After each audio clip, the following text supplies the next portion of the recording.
మీరు ఒక విషయాన్ని గమనించాలి. హోమ్ మినిస్టర్ గారి పనితీరుపై గతంలో పోయిన సంవత్సరం పెట్టుకోడపల్లి ట్యాంక్ ఓపెనింగ్కి వెళ్ళినప్పుడు ఆ ట్యాంక్ చిన్న లీక్ అవుతుందని చెప్పి పైకి చూసి ఎందుకు లీక్ అవుతుంది దాని మీద చర్య తీసుకోండి అని చెప్పేసి ఆ రోజు చెప్పడం జరిగింది. అక్కడికక్కడే కలెక్టర్ గారికి ఫోన్ చేసి ఆ డిఈని ఏఈని కూడా సస్పెండ్ చేయించడం జరిగింది. ఇది కూటమి ప్రభుత్వ పనితీరు, ఇది హోమ్ మినిస్టర్ గారు పనితీరు. హోమ్ మినిస్టర్ గారు పనితీరు ఎంత బాగుందో అందరికీ తెలుసు.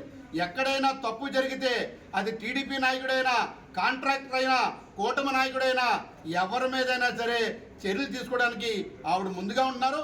దానికి ఉదాహరణ ఆ డిఈ సస్పెండ్ అవ్వడం కానీ, మరి ఆ ఏఈ సస్పెండ్ అవ్వడం కానీ ప్రజలందరికీ తెలుసు, అన్ని పేపర్లో వచ్చింది.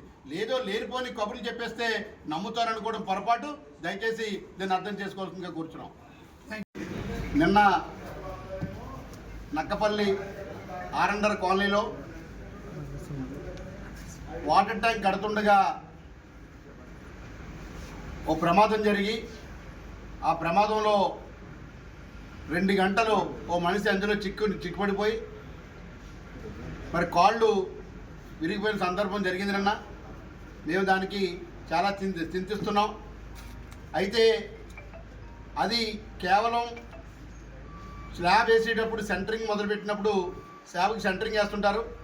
ఆ సెంటరింగ్ పడిపోయి ఆ దాంట్లో ఆ శిథిరాల మధ్యలో ఉండిపోతే ఇక్కడ హోమ్ మినిస్టర్ గారు వెంటనే స్పందించి డిపార్ట్మెంట్ అందరికీ, ఆఖరికి ఫైర్ డిపార్ట్మెంట్ కూడా ఆవిడే ఫోన్ చేసి స్వయంగా, మరి అలాగే రెవెన్యూని కానీ, పోలీసుని కానీ, మరి అలాగే మా నాయకులు కానీ, లోకల్ ఉన్న వాళ్ళు కానీ అందరూ కూడా బాగా స్పందించి మరి ప్రాణాలు కాపాడడం జరిగింది. కానీ నిన్న వైసీపీ లీడర్లు కొంతమంది స్వార్థంతో ప్రతిదాన్ని కూడా కూటమి ప్రభుత్వానికి ఆపాదిస్తూ వీళ్ళు లంచాలు తీసుకోబట్టికే నాణ్యం లేని స్లాబ్ వేస్తున్నారు, అది పడిపోయిందని చెప్పడం జరిగింది. అది చాలా పొరపాటు. ఎందుకంటే ఆ కాంట్రాక్టర్ కూడా ఎవరికి తెలియదు, మరి ఎవరెక్కడ పనిచేస్తున్నారో తెలియని పరిస్థితి. ఏదేమైనా తప్పైనా రైట్ అయినా సరే ఆ కాంట్రాక్టర్ మీద చర్యలు ఉంటాయి. ఇప్పుడే కలెక్టర్ గారు కూడా ఆదేశం జారీ, మేడం గారు కలెక్టర్ గారికి చెప్పడం జరిగింది. ఎవరైతే ఆ తప్పుకు పాల్పడ్డారో, ఎవరైతే కాంట్రాక్టర్ నిర్లక్ష్యంగా ఉన్నాడో ఆ కాంట్రాక్టర్ మీద ఈవేళ పోలీస్ కంప్లైంట్ ఇవ్వడం జరుగుతుంది. మరి పోలీస్ కంప్లైంట్ కూడా మరి ఎంఆర్ఓ గారు ఇస్తున్నారు. అతని మీద చర్యలు అయితే ఉంటాయి. కానీ ఇటువంటి ఆరోపణలు చేయడం ఎంతవరకు సమంజసం?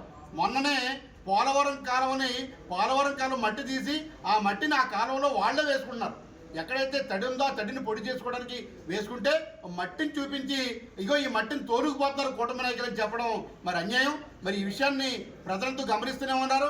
ఇలాంటి సొల్లుబొల్లు కబుర్లు చెప్తే మీరు రాబోయే కాలంలో మీకు మరి సాన్నిధ్యాంశంలో ప్రజలు మీకు బుద్ధి చెప్తారు. మరి అదే కాకుండా వాస్తవాలు ఉంటే మాట్లాడండి. ఈ మధ్యకాలంలో లేనిపోని విషయాల్ని కూటమి నాయకులపై ఆపాదించడం కాదు.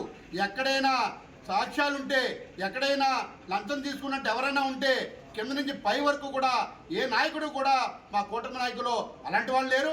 ఒకవేళ ఏముంటే నిరూపించుకోవాల్సిందిగా కోరుకుంటూ ఇటువంటి తప్పుడు మాటల్ని మానుకోవాల్సిందిగా ప్రార్థిస్తున్నాం.